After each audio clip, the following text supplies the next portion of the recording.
Now this is a familiar sight to a lot of you, I should think. A machine covered in chips, needs to be cleaned down, and for a long time, a disturbingly long length of time, I was doing this with a dustpan and brush, toothbrush, I don't know, cloths, things like that, trying to get the thing clean, and it took ages.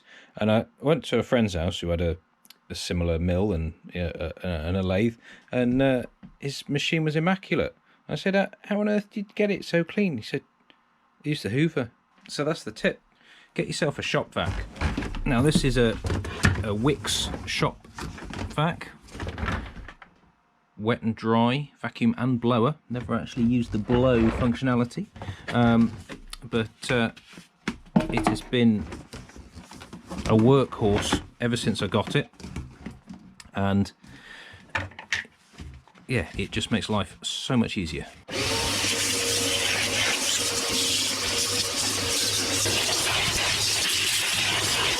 Well, how's that for continuity? I've just hoovered the mill and suddenly it's covered in chips again, and a chuck and a Allen key have appeared.